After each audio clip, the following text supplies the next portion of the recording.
আমি কিন্তু আল্লাহর পেয়ারা বান্দি, অতএব আমাকে খাইলে আল্লাহ কিন্তু বেজার হবে, আমাকে সর্বনাশ করলে আল্লাহ কিন্তু নারাজ হবে। অতএব আমি আল্লাহর গুণগান গাই, আল্লাহর কথা মতো চলি। আল্লাহ আমাকে যে জন্য বানাইছে আমি সেই কাজ করি। অতএব আল্লাহ যেহেতু তোমাকে যে জন্য বানাইছে তুমি তাই করো। এই কথা বলতে দেরি হয়েছে। হযরত সাফিনা রাদিয়াল্লাহু তাআলা আনহা দেখেন বাঘগুলো, সিংহগুলো, হিংস্র প্রাণীগুলো লেজ গুটিয়ে গুটিয়ে চতুর্পাশ তাকে পাহারা দিতেছেন। আল্লাহু আকবার।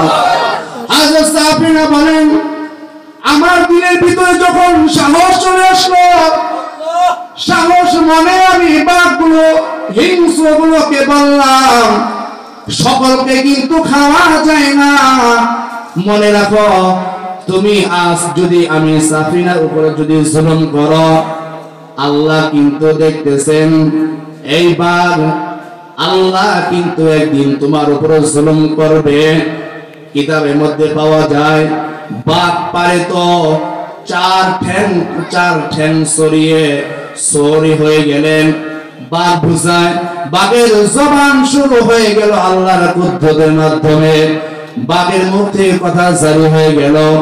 বাঘ বলেন, হিংস্র প্রাণীগুলো বলেন আমরা যাকে তাকে খাই না, আল্লাহ আমাদেরকে পাঠাইছে তোমাকে নিরাপত্তা দেওয়ার জন্য।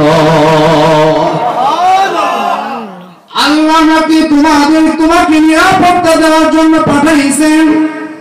অতএব তুমি রাস্তা ছিল না, অনেক দিন ধরে খাবার খাইতে পারো না, পানির মধ্যে থাকতে থাকতে তোমার শরীর দুর্বল হয়ে গেছে, জঙ্গলের মধ্যে তুমি মারা যাবা। আল্লাহ কুদরতের মাধ্যমে আমাদেরকে পাঠাইছেন, তুমি রাস্তা চিনো না, পথ ভোলা মানুষ, আমাদের পিছনে পিছনে উঠো, আমাদের পিঠের মধ্যে উঠো, আমরা সর হয়ে তোমাকে নিয়ে যাব সুবহানাল্লাহ, তোমার গন্তব্য স্থানে পৌঁছিয়ে দিব।